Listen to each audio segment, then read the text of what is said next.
Okay, here comes our experiment. I am going to do something that's very common in the arts, which is to do a live performance of a work of art.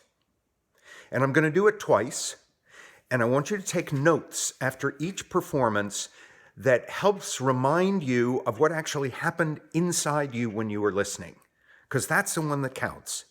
The real internal experience is the thing that either brings people back or makes them want to go choose to see a ball game or watch a movie on Netflix. So I will do this performance. You just enjoy it. And right after it, you're going to take some quick notes that tell the truth, quick before you forget about what actually happened in there. And then we're going to do it again, and I'm going to do a 3-minute intervention, a little 3-minute teaching artist activity before the performance. Just 3 minutes, and we'll see if a little bit of intervention can actually have an effect on the quality of your experience.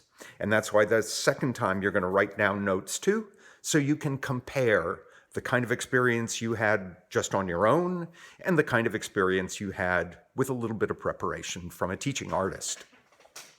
So here we go. Take your notes right after. And this first one has no teaching artist intervention, the way we mostly do it in the world. You're just sitting there and something plops into your lap and you see what you make of it. Here we go. Sonnet number 29 by William Shakespeare.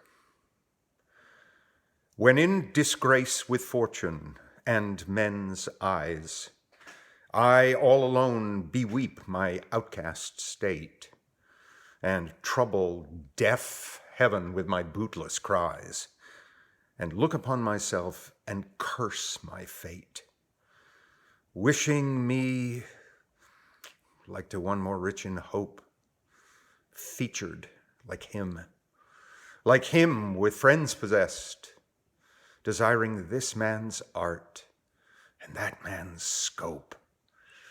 With what I most enjoy contented least, yet in these thoughts myself almost despising, haply I think on thee.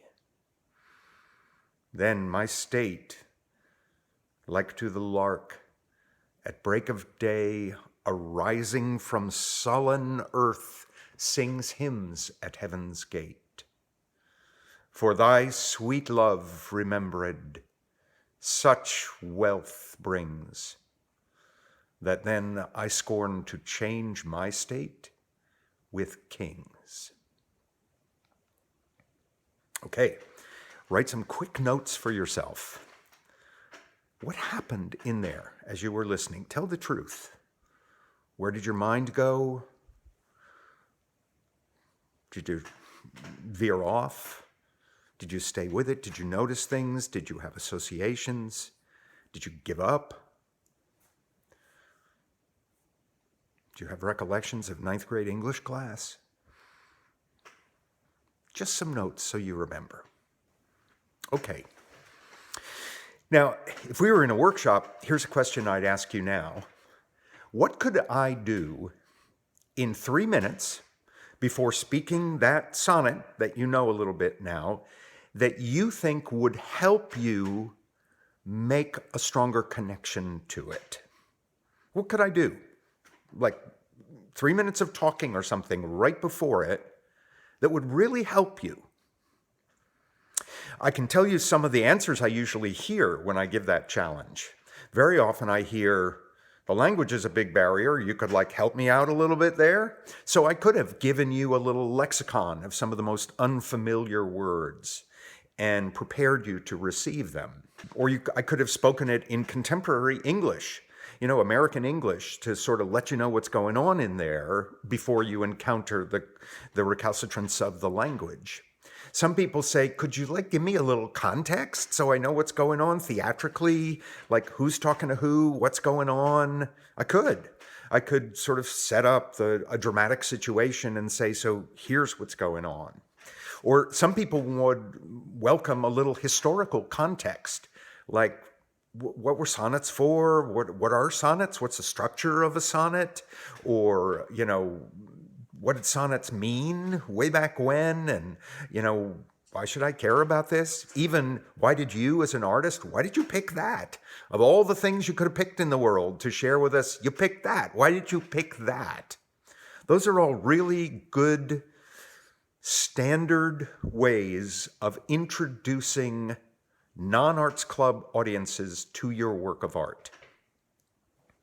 Let me give you a teaching artist warm-up. You'll need to write down answers to 4 questions, so have your writing implements handy. And right after those warm-up activity, that takes about 3 minutes, we'll go right into the sonnet and have your experience and write notes about it. So here's the first question for you to write an answer to. I am going to name a general state of emotion, something everybody feels at some time or other, and ask you to write down a title for, you might call it, for what it feels like when it happens to you. I'll name this general emotion, and you give a title that captures your experience. And the emotion is when you're down in the dumps. When you're feeling as low as you get, what might you call that state of mind? Jot it down.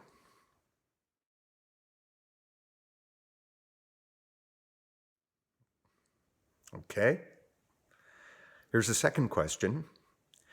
Would you jot down a couple of things you might find yourself doing in your daily life that would be indicators that you might be down in the dumps? Things you might find yourself doing that would make you say, whoa, I must be pretty low. I just ate a pint of ice cream, or whatever it might be for you. Can you jot down 2 bits of evidence you might see in yourself when you are really low?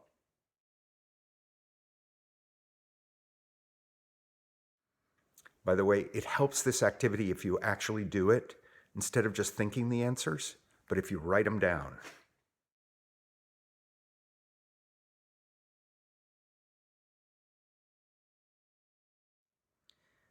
Okay, here comes the third question. Might be the hardest one. Would you imagine for a moment you're in that low state of mind? And can you catch 2 thoughts that might shoot through your head about other people? Things you might actually think about other people when you're as low as you get. What might you think? Jot them down.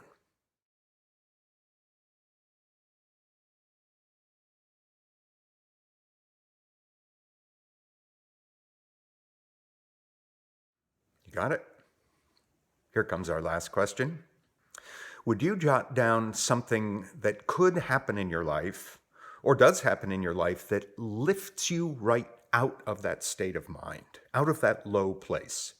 Something real, not a fantasy like winning the lottery, but something that really could or does happen that just takes you out of that low place. What would that be for you?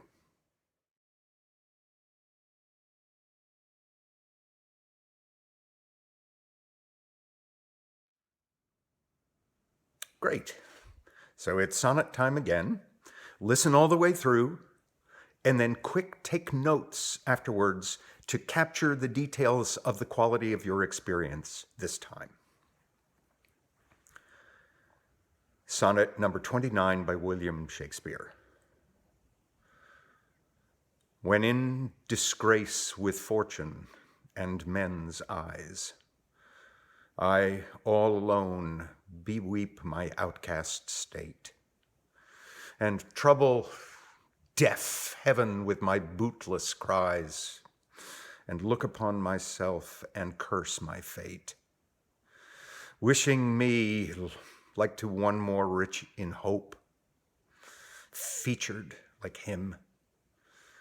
him with friends possessed, desiring this man's art and that man's scope, with what I most enjoy contented least, yet in these thoughts myself almost despising, haply I think on thee. Then my state, like to the lark, at break of day, arising from sullen earth, sings hymns at heaven's gate. For thy sweet love remembered, such wealth brings, that then I scorn to change my state with kings. And take your notes, quick notes on what actually happened inside you.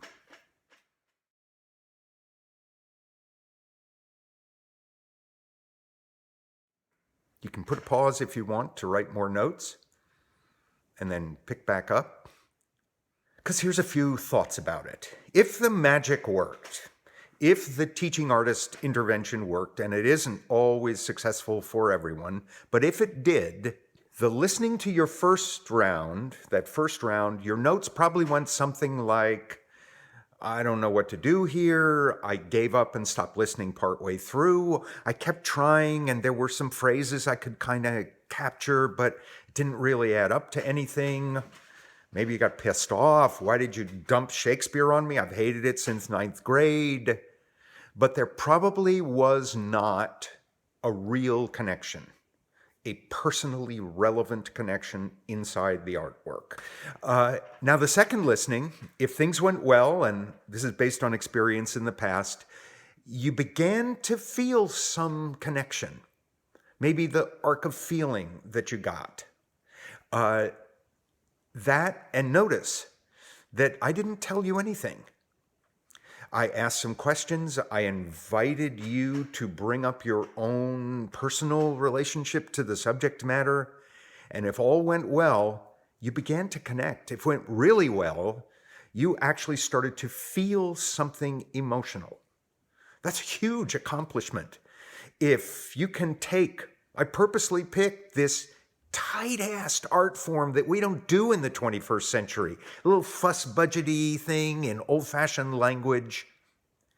If in 3 minutes we can set aside all that difficulty, Palestrina, old-fashioned, enough that you can begin to make connections and feel you and Willie, you've been through experiences that matter, and begin to notice how interestingly he expresses it, maybe even a little of the beauty of the language.